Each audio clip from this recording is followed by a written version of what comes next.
Hey, everybody, good evening. Thank you very much for joining us tonight. I'm very happy to be here with you to discuss hair loss, and thank you for joining me. So, I'm not sure if you knew, but August is actually National Hair Loss Awareness Month, and August was declared National Hair Loss Awareness Month by the American Academy of Dermatology in 2001 to help raise the public's awareness about hair loss as a common problem affecting millions and millions of men and women. And I wanted to discuss with y'all a very relevant topic tonight, and it's something that is very much going on out there in both men and women. And I'm actually here today with the natural hair doctor, Dr. Zakia Antoine. Woo! So she's here with me to bring more awareness to this issue. And I know it's literally the end of Hair Loss Awareness Month. It's in August, but the information that we're going to share with y'all tonight can definitely be, used and learned throughout the years to come.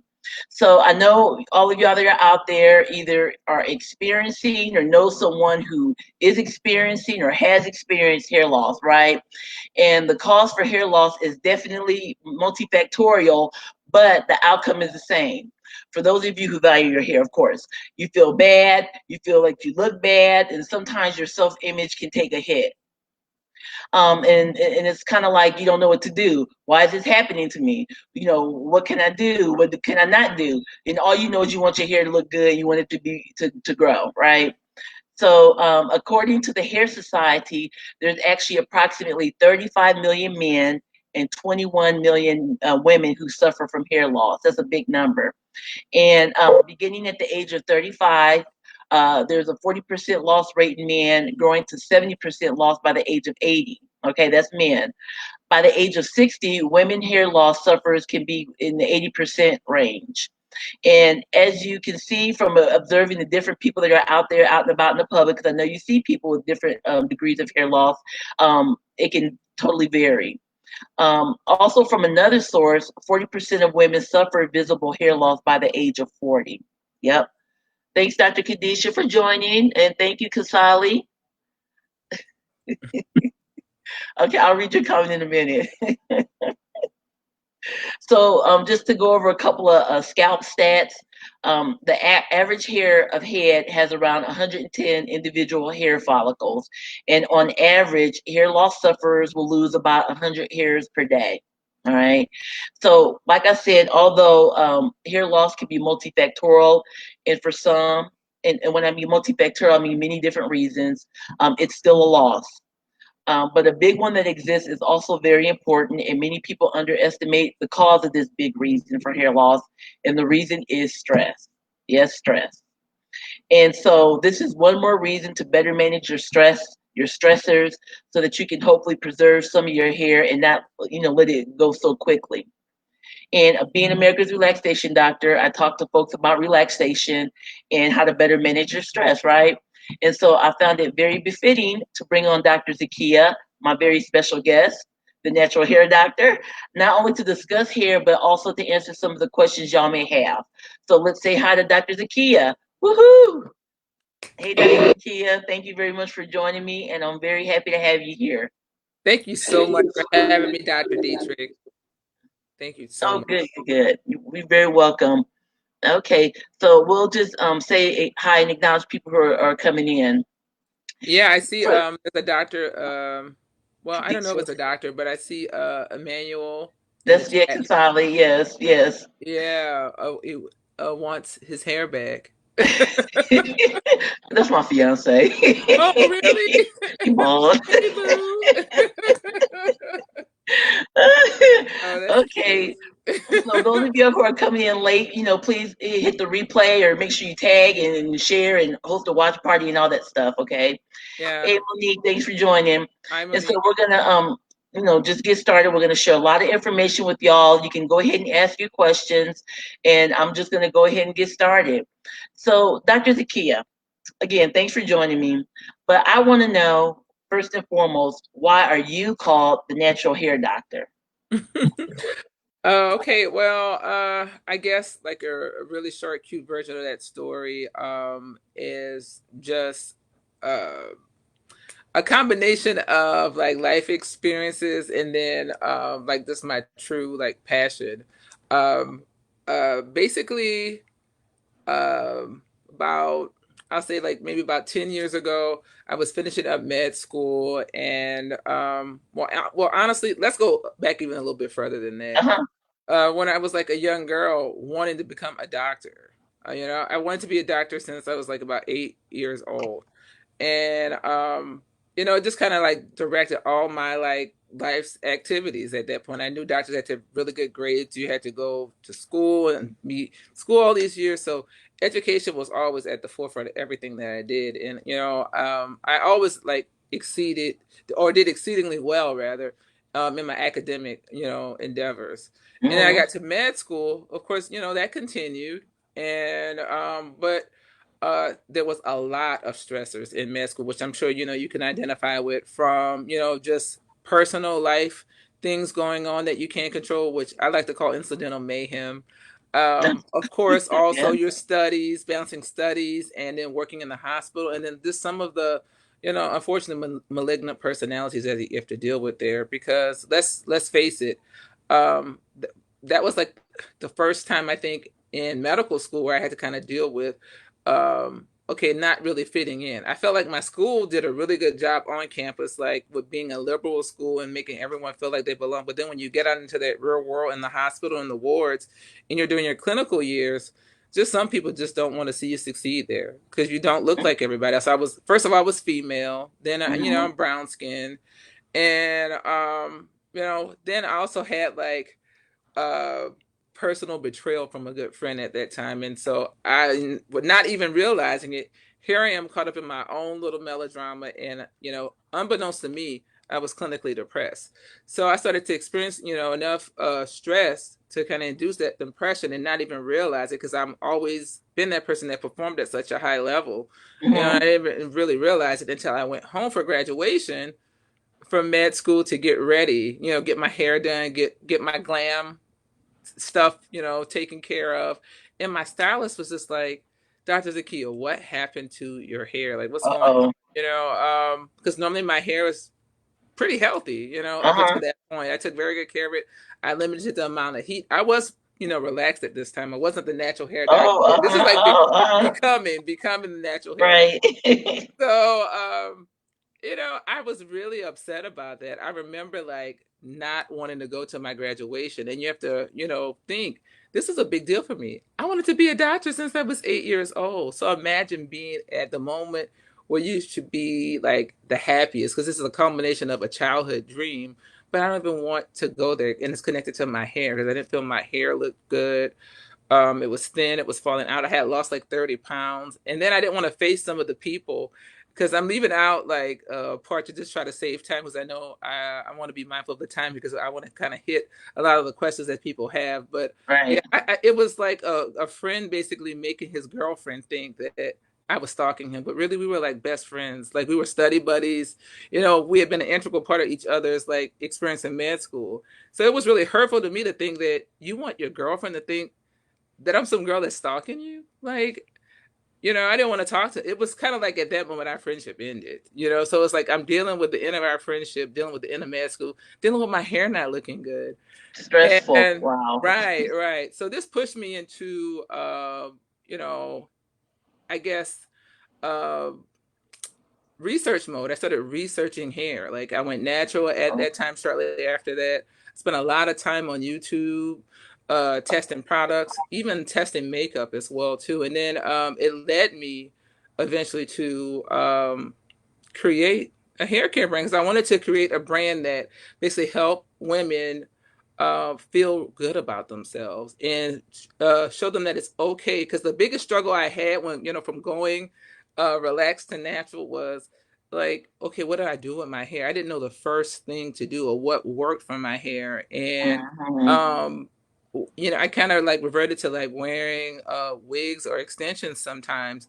And I was like, why don't women like just wear their hair out? And it kind of like frustrated me. And I was like, no, I'm going to learn how to do this because I Oh, felt like it shouldn't be something that I should be, straight from because this is like my natural hair. Like, I yeah. should embrace it. That's kind of how I felt. So what really happened next was a good friend of mine, and who's also now like my business coach, but a really good friend of mine and was also my mentor in med school, Drayan Birch. He kind of pushed me to, he's like, no, you're doing this. Because he was like, Okay. I know this is something that you're meant to do. So he's like, you're going to have products. And I was like, hair products? Like what? and, so The rest it is was like a history. Yeah. culmination of all this knowledge I had been acquiring and just me expressing that knowledge and wanting to feel good about myself and my own hair. That's how I became the natural hair doctor. It was like honestly like a nickname he gave me, but then Okay. I was like, hey, this will make a great brand name. And then honestly, Oh, quiet as kept, let me tell you another little secret. When I started practicing medicine, I worked a lot in the urgent care setting. People would come in um, as sick, individuals. Mostly, it was mostly black women that would come in who would ask these questions, but they would come in for like a sinus infection or needed their meds refilled or whatever have you, and their doctor's office was closed. But they would look at my hair and they were like, what are you using in your hair? Your hair is beautiful. Like, or I oh, have a biracial child that, I need help managing their hair. And it looks like you really, have figured out what to do with your hair. And I would like to kind of get some advice. And so I was okay. giving them medical advice that they were coming to people, but also giving them advice on Here. hair. And I Okay. didn't really realize I was already doing that. I was already kind of like doing what I'm doing now, and So it like a wasn't natural until progression. Yeah. right. It wasn't until I had someone kind of like make me pay attention to that, and like no, this is something that you know basically something that God gifted me with. And I never realized because it just came so easy to me after I had the desire to, I guess, master that, and I was able to teach other people And once then I share learned it. myself, Absolutely. yeah, and to share that gift with the world. And so I guess Excellent. the major the major takeaway point is that like honestly now um I can't even remember not if ever being the natural hair doctor. This is like now taking up like so much of who I am and what I do now. And I mean I love it. I wouldn't have it any other way. Oh, oh, that's a great story. Thank you. That's really, really nice. One thing I love is like everybody has a story, to where they Yeah, are to a yeah, certain point in your yeah. life, everybody has a story. So let me just say hi to a couple people on here. I see Victoria and Estella. Thank y'all for joining as well. We still have a couple more people that are hanging in there. Thank you. So, Dr. Zakia, before I get into the question that I wanted to ask you, I wanted to actually share with the listeners just a few things. One of the things I wanted to briefly talk about is the hair cycle. So I like to kind of go back to basics just so I could get everybody on the same page when we start discussing things. And then also I want to discuss how stress can affect the hair cycle or contribute to hair loss.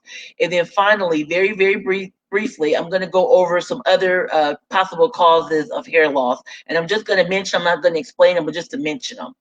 And so let me just share this little slide right now about the hair cycle, and I hope y'all can see that. Um, so hair actually grows from the follicle or the roots, okay? And you can see underneath the skin. And the hair is actually fed by blood vessels at the base of that follicle, which gives it nourishment and, the nutrients and stuff that it needs to grow. And between starting to grow and the falling out years later, each hair passes through 4 stages. So this is each hair, y'all, not just all the hair at once. Each individual hair is going through these phases in their different time frames. So you have the anagen phase, which is actually the growing phase of the hair, and it lasts between 2 to 7 years. You have the catagen phase, and this is the short, like 2 week period that occurs when the hair follicle begins to shrink. You have the telogen phase, which is actually a 3 month resting phase. And these are like, kind of general time frames, y'all. And then you have the exogen phase. And this is the phase that occurs when follicles shred and the hair begins the new growth. Okay. So anagen is definitely the longest of the growing phase, or the hair phase. And thank goodness. And like I said, every hair is at a different stage of the growth cycle. So that's really interesting to know. And over time, the length of anagen or the growing phase actually decreases as you get older, and therefore hair may become weaker and thinner after each cycle. And that's why it's very important to ensure that your diet is rich in specific nutrients to maintain normal and healthy hair growth. All right. So, how does stress affect hair loss? Let me get that back off. So, stress can actually affect hair loss in a few ways. It can actually affect part of the hair cycle called telogen. Okay, that's that resting part. And stress can actually push some of the hairs into a large number of the hairs into that resting phase. Okay, so that's not the best thing. Get a hold of your stress, and then you have what's called trichotillomania. Trichotillomania. All right. And so basically that is where you're nervous and you're trying to like pulling out your eyebrow hairs or you're pulling out your hair, you're twisting your hairs because it's like a stress response, and it's a way of dealing with stress or negative emotions, uncomfortable feelings. It's like a coping mechanism for stress, loneliness, boredom, all that stuff. So when people are actively pulling out their hair and just twirling it, or just pulling out your hair, is a physical detachment. So that's the way you can lose your hair with because of stress. And then alopecia areata. And this is kind of an autoimmune disease, and it actually develops when your immune system attacks your hair follicles. And they're saying that this could possibly be triggered by stress, which can result in hair loss.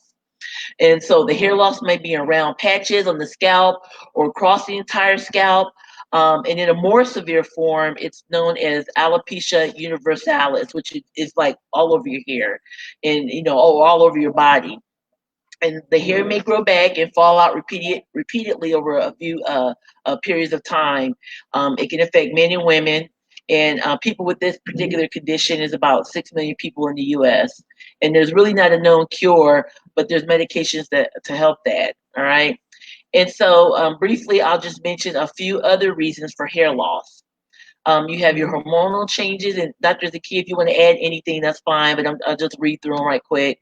Hormonal changes, autoimmune, like I said, hair products, actual hair products, perms, all that kind of stuff. If it's too harsh for your hair checking out, it's just too much. Tension. So sometimes people are pulling their hair back tight, braids, those tight braids and stuff that causes extra stress on your hair. That's another type of stress, the tension on your hair that can cause loss. Infections like fungal infections, I've definitely seen that in the clinic where you have patches of hair loss due to a fungal infection. And then medications. So there's a whole host of medications that I know you can read in Dr. Zakia's book that can cause hair loss. And just keep in mind, you may see some of these side effects on your medications. It's typically not the most common thing, but it's definitely on the list. So I'm not saying stop your medications. Please do not stop your medications because I said medications can cause hair loss and you can see it on the side effect panel. You need to discuss it with your doctor, right? And see if benefits are outweighing the risk or risk or outweighing the benefits for this, if this is definitely a concern for you. And usually, uh, if you remove the offending agent in these cases, hopefully the hair can grow back. So again, discuss this with your doctor. Okay, so that's me. I see Katrina has joined us. Thank you so much for joining. Okay, so Dr. Zaki, I wanted to ask you actually a few questions, and we will see what the audience has to ask as well. And this is just not only about hair loss, but questions in general. So it's questions that I thought of that I've always kind of wondered myself, and so I'm just gonna start it. So is there really like a difference between the hair and the different races? You know, white people, black people, Hispanic, Asian. Is there kind of like a difference in hair? Because you see different textures. Some are more curly, some are straight. I mean, basically, is it the same or different, or what makes it different? Well, I mean, that's like an interesting question. Uh So, huh. yeah, I mean, there is a difference, and even this amongst like people of the same race, your hair can be different. Genetics does play a large role in that. That is true, and so how it's classified now, that has been more, I guess, recent. which I believe I even talk about that in the book. I think it's the Andre Walker classification system that everybody kind of uses. It's the numeric system where you're like, my hair is like Oh, three, whatever, three or four, or two. And so basically one and two are like straight hair, it's a oh, straight hair. But it's hair is so unique. It's not just like the amount of wave, curl, or coil to it. It's also the density of your hair follicles, because that was what makes your hair thick versus thin. Also, the elasticity of your hair, and this is like simply being able to stretch your hair out and then it return to its normal like oh. shape. Which curly hair, textured hair tends to be have more elasticity because you can Mhm. stretch it out, but then it'll shrink back. Like even like with my hair, you see how tightly curled it is, and Yes. my hair is quite long. It's past my shoulders. I know. I've seen it. When you You straightened, can't I was tell like, by wow, I just looking at couldn't it. believe You can't it. tell by looking at it because it's Yeah. curled so tightly, on my head. Like the shrinkage is real, but honestly, that's a sign of healthy hair. If your hair is curly, because unhealthy curly hair, it just doesn't have the shrinkage. Because it has poor elasticity. Besides density, coarse, and pretty much like fine or coarse hair. Uh, it just depends on how easily it is to I guess break the hair when you manipulate it, like when you're brushing Okay. it or combing it, that type of thing. And so you can have and this is just even in like in the African American race, you can have people that have fine hair versus coarse hair, you know and you can see when it's straightened, like hair that tends to be coarser is just a little bit harder to deal with, and you need to use things to soften the Mhm. hair, especially when you're manipulating it when it's wet, where fine hair is a bit easier to detangle. So I mean, I guess yes, there is a difference, but I mean, Mhm. but there is still a difference in the hair, in that same race. So I Okay. guess I got you. you can kind of like, I guess it would be similar characteristics in all the different, I guess, ways you could stratify the hair per race. But then, Okay. with right now, how I feel like the culture is, because there's a lot of just like what we call race mixing, like people Yeah. being Yeah. multicultural. Yes. You kind of get a little bit of everything, and so I've seen a lot, but pretty much I feel like when you get to like our like Afro Latina, African American type roots, most of the hair is it's going to be curly. It's going to have some type of wave or curl to the hair. It's going to be Mhm. pretty thick, Okay. versus some of the more European ethnicities. They're just going to have straight hair. Okay. um it's not going to have as much texture to it. And so let me just ask for those of the listeners out there who may not really kind of understand the definition of natural hair. Is my understanding natural hair just means there's been no chemicals applied to it, right? To Right, straighten it or right. make it It's the hair, the way, natural. yeah, the The way hair. God has it growing out of your scalp. That's your natural hair. So it In its doesn't raw necessarily have to be form. curly. It's just hair that has not been chemically altered, like no dye, or because sometimes dye can affect the curl pattern if your hair is like chemically damaged. Oh, Even over time, if it's not done properly, heat can damage the hair, and that was one of the things that I wanted to just add to your list of causes of hair loss. Heat can cause hair. oh, okay, yeah, Heat that and other makes sense. scalp conditions, yeah. There's like several scalp conditions that can cause the scalp to be, like it causes the scalp to be really inflamed. And once the follicles are inflamed, you have like hair loss. Okay, Sometimes it's in a specific patterns. And so, or your scalp can become inflamed because the follicles get clogged by the products that you use. And you mentioned that already, like with like relaxers and such. But sometimes even with these natural hair products, you can, some of them are, thick and they have oils in them that can clog up the pores in your scalp. And yeah, that's what I was gonna ask. if you don't wash Exactly. your hair properly and cleanse your scalp, it can cause scalp problems. It can. Oh, And so, I mean, you mentioned several times, like, this is where the blood is supplied to the, root of the hair. Like, the hair follicle is very important. So you can't neglect your scalp, and you have to, like you said, watch what we put in our bodies, especially pay attention to how certain medications or products affect our bodies, especially if it's a product you're applying to your scalp or your hair. Because what if you're allergic to it? Well, that's Like, what I was going to ask you. I mean, how can a person, I mean, there's like, you go into the store, there's like aisles, and you go to the hair store. I mean, it's just like your head spins. I know my head spins. I don't know, what to get. How do you know what products are going to be best for you? How do you even start to tackle what mm-hmm. do you do? What do you do when you want to just, grow your hair or make your hair healthier? How do you start? What do you look for product wise? Or not, Well, or avoid. Uh-huh. for me, what has been the best for me in my experience with my hair is just having consistency, having a regimen. So Okay. you definitely want to have a product that can cleanse your hair when you do need to wash your hair, and cleanse your scalp, making sure that products are not building up in the hair. Um, some people like to wash their hair, however they like to do it. I do my hair, once a week. I will rinse it really good, sometimes, because sometimes I will like deep condition my hair twice in a week.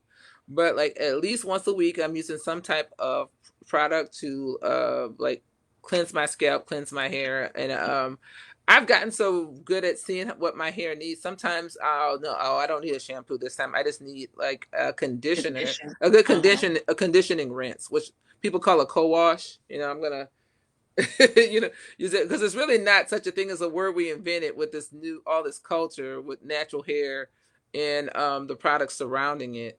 But besides that, having a good shampoo, a good conditioner, you want to have good treatments for the hair. So you need to understand the relationship between protein and moisture when selecting these products, because you want good moisturizing oils in the conditioner that you're not allergic to. So those are like coconut oil, avocado oil, olive oil, castor oil. These are all great oils that penetrate the hair shaft.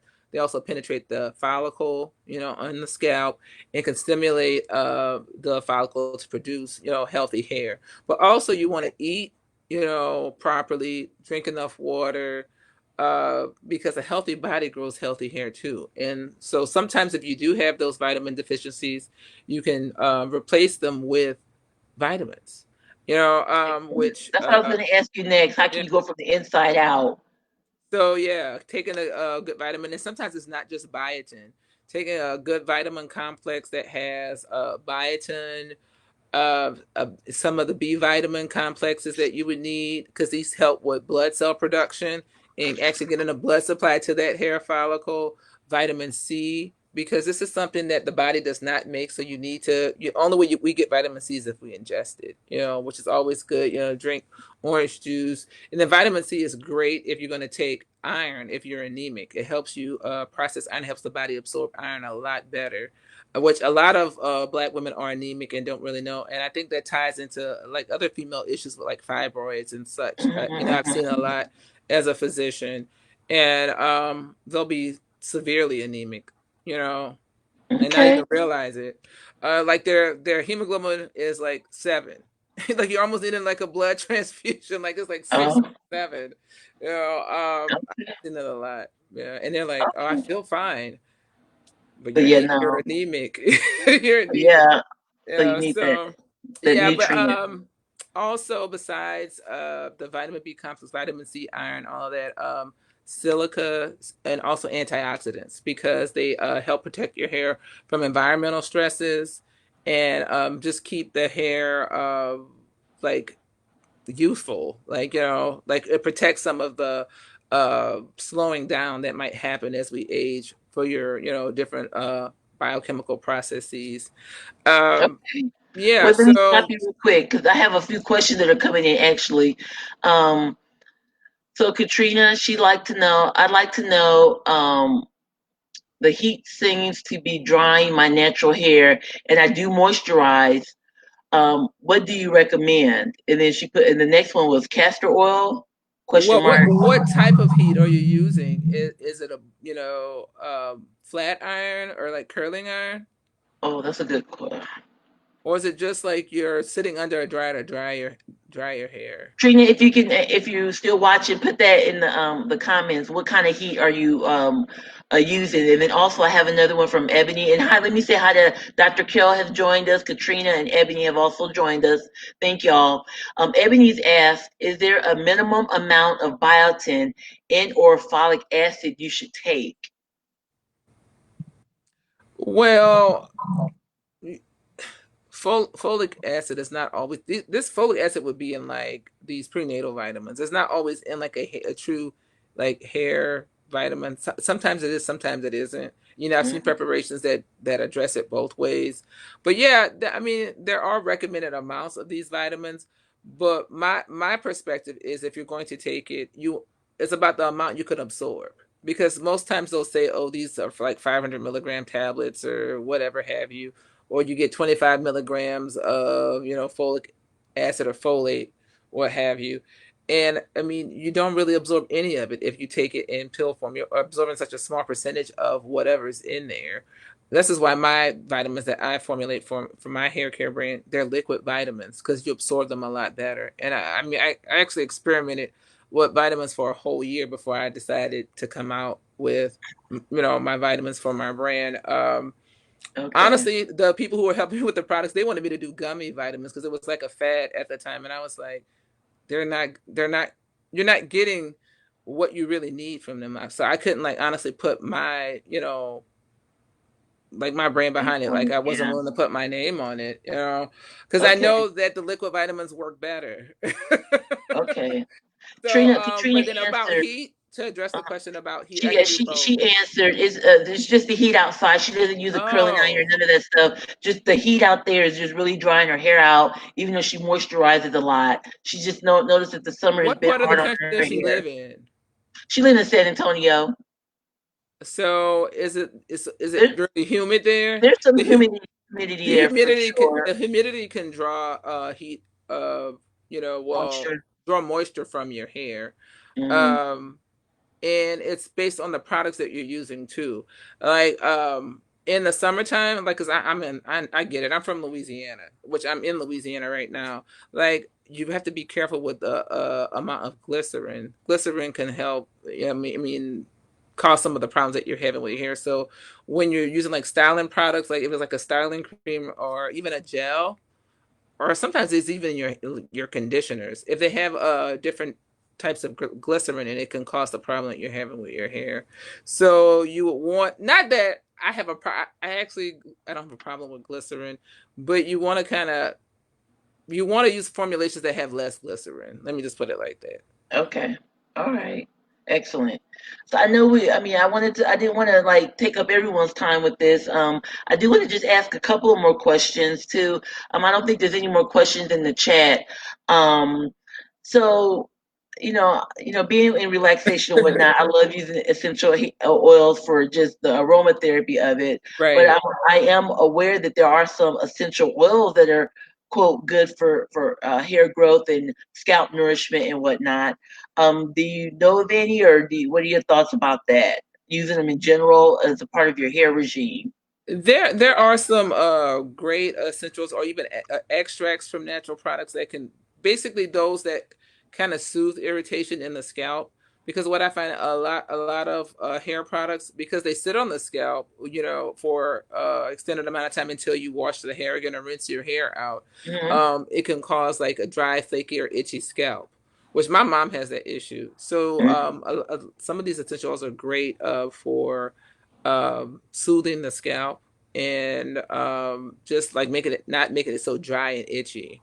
So no, I like it. Or just even calming like the irritation, so you don't get the irritation from some of the components of your hair products, which we I'm very cognizant of now that I formulate products. You have to kind of look to see what all goes in it and what we're going to put to help soothe the scalp. Because if I want this person to be able to get a style that lasts, 3 or 4 days, which some people, I'm often surprised at times when some people tell me how long they go in between. natural hair, styles. Because some people are like, oh, I had this twist out for 2 weeks. Me personally, I would never do that. Uh-huh. But that's why I started like making sure I had these components in my products, because I'm like, imagine having the same stuff that's sitting on your scalp for 2 weeks, how dry Mhm. and irritated your scalp would be when you go to finally wash your hair. Okay. So I have two more questions, one from the audience and then one from me, and then we'll get ready to start wrapping it up. Kasali asked, okay, you kind of alluded to it before when I asked about different races and stuff in here. So, like you were saying, like with the mixed race kids that are out there, um, the question is, how about mixed race princess? What are your recommendations? I What guess as far as like hair care, um, part black and part Caucasian. So, is there like any specific hair regime or routine that they need to follow, or just like you were discussing before, doing the same things that way as far as hair care? mixed race princess? I'm not sure Just I'm just following what you mean. mixed race folks, as far as hair care. Well, the problem that the big problem that I see is this a lot. Not only do you have mixed race princesses, you have people that are adopting black children now, and they don't know how to care for their hair. Like I Mhm. actually had quite a bit of people who are Caucasian that have two black foster kids in their care, or they've adopted them, and they're like, I don't know how to even begin, like what products I should use in my children's hair, and it does get very tangled and it's painful. And with kids, I know from my medical training, you only have one shot. You hurt these I know. kids, they're not letting you back in their hair. They're like, I know. we will fight, and they're not playing with you. So I would recommend not manipulating their hair when it's dry, and definitely like if their hair is longer, combing or brushing out the ends, with a wide tooth comb, like spraying water and putting product in it. Uh, I think like conditioners are your best friend, or spray in or leave in conditioners are your best friend for these kids. And Okay. then setting a routine, because when they know it's like bedtime, especially if you do it with them, because little girls want to be like their mommies and little boys want to be like their daddies. So you have a bedtime routine with them, and come on, we're going to get ready for bed. They have their own little things, and they start to look forward to it versus um, running from you and hiding from Yeah. you and crying. It is But a big I have those show. stories from when I was a little girl. My mom used to like, Uh-huh. pop me in the back of the head with the comb. Okay, So yeah, like keep still. And I'm like, Mommy, you're hurting me. I have Victoria with a question. What is the best way to detangle my hair, especially when washing? I have the same scenario as yours, Dr. Zakia. Very tight curls. It gets very frustrating Mhm. sometimes. So what has really helped me a lot, Victoria, is actually sectioning my hair, especially if your hair is longer and thicker.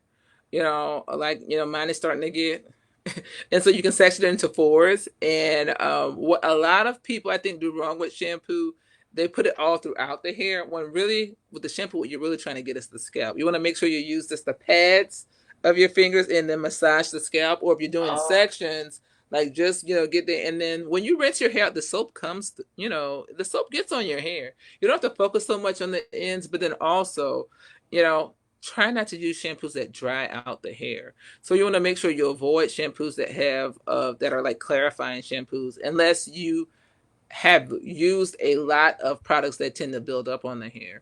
Like if you tend to use like a lot of silicones and heavy creams in the hair, then you may need to use that clarifying, shampoo to like really kind yeah. of get the product out, which is not a problem. But the reason why I don't like the clarifying shampoos, they strip your hair of color.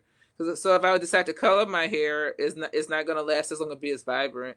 And then it just really strips all the oil out of the hair.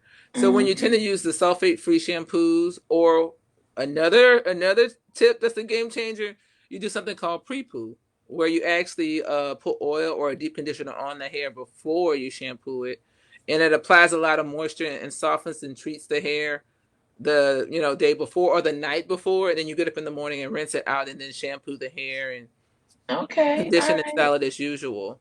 So try that, and try section in the hair. But Section. Okay. yeah, but there's the moisturizing sulfate, free shampoos are really great for the hair, and it won't tangle as much. It'll be easier for you to detangle your hair with the Okay. product in it, or just section it and rinse it out, and then when you're using the conditioner, that's when you detangle it. It'll be easier then, because a lot of the conditioning products will soften the hair and melt the tangles out. So Okay. it just depends on if you want to put the conditioner on before or after. You can pre-poo, or you could post-poo. I made up Okay. that word. It's not a real word. Okay, Ebony, also, okay, and this is kind of going up earlier about castor oil. I just was told that castor oil helps with hair follicles. Is that true? Yes, I think I was reading about that. It is. Mhm. It is. Okay, Castor okay. oil, avocado oil, jojoba oil. Those are some of my favorites. Macadamia oil. Okay, excellent. Okay, I hope you got that, Ebony. Okay, so okay, there's so many. I mean, we can talk all day about hair because Yeah, that's yeah. like the topic. I smell like a summit coming on. Dr. Zaki. I'm just putting it out there. Some type of hair care seminar or something. I'm just putting it out there. Y'all, I think we're probably gonna start wrapping it up. Dr. Zakia, I know we did a lot of talking today. I know there's a lot more to talk about, but I wanted to just make sure you can get in there. Do you have like any particular hair products, and what are they, and where can we go to purchase it? And I know you actually do hair consults, right? Which I think is amazing. Hello. So just talk a little bit about that. Okay, so yes, in my journey in becoming the natural hair doctor, I did create products. Right now, we have two great products in the market. We have the liquid vitamins I was speaking of earlier, and we have hair growth elixir, which currently I'm reformulating. So I'm like 10x in it. I'm about to make it like 10 times even better than it Oh, is okay. right now. Like, yeah, it's gonna have a better fragrance and more just be able to penetrate and condition the hair more. Um, but also we are getting ready for. I guess I can let you guys out, give you a little tea here on Doctor Dietrich Show. We're actually about to release the full line. I've been working on this Okay. line for the last 2 years. I'm really excited about it. So it will be out. I'm gonna probably release it to. Actually, if some of you guys want to come and check it out with Dr. Dietrich and have a discussion, I could come back once we release the line. If you guys, because I didn't realize we get all these questions. But we're going to be releasing it for pre-sale maybe in the next month or so, and then the products will be here for like Christmas, Black And Friday type and this deal. can be Yeah. all hair types. All hair types can use It it, will be right? good for all hair types. Yes, Okay. and you guys are gonna love Excellent. it. Yeah, a full hairline, 9 products And total. then what about like the individual? Do you do individual consults? I know you used to back in the Oh day, yeah, or uh-huh, I haven't even been promoting it. uh-huh, Me, spank myself. Um, uh, I wrote a book called. First of all, let me tell you the name. The name of my brand is the Natural Hair Doctor. You know, it's a kind of like self eponymous. Is that the right word? But yeah. I don't So know. anyway, our first signature beauty, line is Strantastic. My, awesome products, and also my book Strantastic by the same name, which gives you a guide to growing healthy natural hair, and it has a lot of the tips that I've been talking about tonight, and a lot of the medications that cause hair loss and medical conditions that cause hair loss, to help you start to get an idea of what might be going on in your hair, and what you can actually take notes and go and share with your doctor, and start having these discussions with your doctor. What's going on with your hair? If you're experiencing hair loss. Um, Also, besides the book and the hair products, I do beauty consults, which we're bringing back. I'd actually stopped doing them for a while, but now we're bringing them back.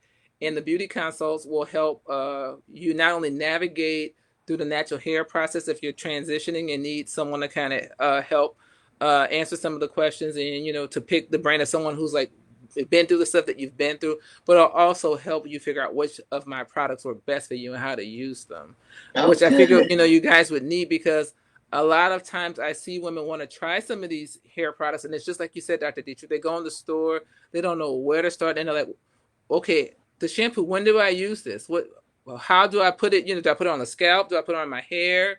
The styling cream, do I twist my hair? Do I just wear a wash and Yeah. go? What's a wash and go? So I realize it's a steep learning curve when you're starting, down that process. That's why I created Beauty Consult. And so That's that great. is also on the site as well. And so you guys can follow me on social media. My fan page is actually at DRZAKIYA and that's basically Dr. Zakia Antoine. I'm on all social media as Dr. Zakia Antoine, but my website to actually get the products is bstrandtastic.com.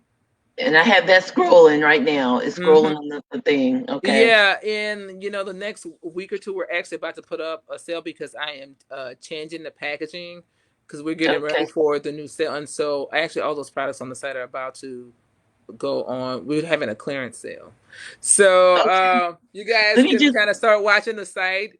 We're gonna also be, get on our list so you can get our newsletter, so we can let you know when the new site is up, and then you can also get your first crack at getting on the pre-sale list, so you can get the hands on the haircut line when it comes out. Um, one more question. yeah, Just real. This is the last question for the I night. saw it. Yeah, I was about to About address combing that. your hair, Right. how much hair shedding is normal, or when should You you be actually, concerned? Dr. Dietrich brushed on this. She said you lose about 100 hairs a day. About 100 hairs a day is normal. That's why when you take down braids or a protective style, you lose some hair. And it tends to be a lot. But think about it. If you haven't been combing your hair for weeks, it's gonna seem like a lot. But these are the natural hairs that you It, shed, and it just seemed they like it's just come all out when gone. you I know I've tried. braid it up. Because our hair is so coily, like it can, when you tend to boil it, you can, and then my hair is really thick, so when it's dry, it looks like a lot of hair, but it's really not a lot of hair. It's just my hair all balled up. It's like a few strands of hair all balled up into one. Mhm. And so, but if shedding is a problem, you want to basically use things that kind of rebuild the hair, and that's why I was talking about the balance between protein and moisture. And so, protein will help rebuild and promote elasticity in the hair, while moisture kind of just helps maintain like just a good balance and makes the hair more pliable and easier to manipulate. So you want Okay. to kind of keep, it's a seesaw thing, but you want to kind of go back and forth between putting protein and conditioning products on the hair versus moisture. Okay. Excellent. Well, thank y'all very much for watching. And just kind of a recap. Hair is very important. We all love our hair and whatnot, and definitely the cornerstone of good hair is having good nutrition from the inside out, taking care of your hair from the outside in. Definitely decreasing your stress. That's just one extra thing you don't need, and it's gonna contribute to hair loss. In addition to managing your medical conditions as well, and being aware of the of medications and food that you're ingesting that can actually contribute to hair loss. I mean, I really wish we could be here. I mean, there's like a million extra questions that are out there, and so I really hope you'll consider either coming back on or really putting something on, and I can actually help funnel people over to you so they can become more educated as to hair. Because I mean, it's important. We feel that we look good. We have our confidence, and when our hair is looking good and all that stuff. So thank you again, Dr. Zakia, for joining me. Like I said, I hope you'll come back later, especially when you launching your line, and we could just talk about some more hair stuff in general. Um, if you have anything other last words, I'm going to go ahead and start rounding it up. And if Yeah. anybody has any other questions, keep them in the chat, and we will answer them after we Yeah, go off I can live. type. We can come back and type answers to your Yeah. questions. Type them in Okay. the chat. We can monitor it. No, I just want to thank you for having me. I would love to come back, and it'd be great. I definitely will. Maybe we can have like some type of, you know, unboxing thing. Come back and talk about the products and hang out. No, I love it. I could do this all day. Yeah. So, I truly, love this. That's why I'm the natural hair doctor. So, yeah. If you Okay. guys, like I said, if you guys do have any, questions or anything you want to hit me up about, you can reach out to me on social media. And then I can also post like where you can find me on social media in the chat as well. And Excellent. Thank that's you. pretty much it. Thank you, thank you. And as for me, y'all can follow me, Dr. Dietrich G, on all social media. You can also go to my website, drdietrichg.com, to purchase my best-selling books, to find out more about me, or you can actually visit americasrelaxationdoctor.com. And actually, I want to put the bug out there. Please join me back here on Facebook Wednesday evenings, in which I'm going to be doing weekly live streams concerning topics in relaxation, and this is going to be starting this coming up Wednesday. So look for advertisements about that. And then later on tonight, I'm coming back doing another episode of Perspectives in Primary Care. We're going to be talking about colon cancer, in homage to Chadwick Boseman. So he's a great talent that has been lost, definitely too early. And we're going to just kind of run through colon cancer. So please join us on that page. So again, I'm Dr. Dietrich Gorman, America's Relaxation Doctor, with Dr. Zakia Antoine, the Natural Hair Doctor, and we will see y'all again. Thank you. Okay, bye-bye.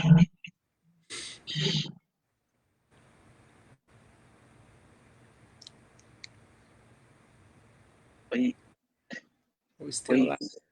live. Yeah.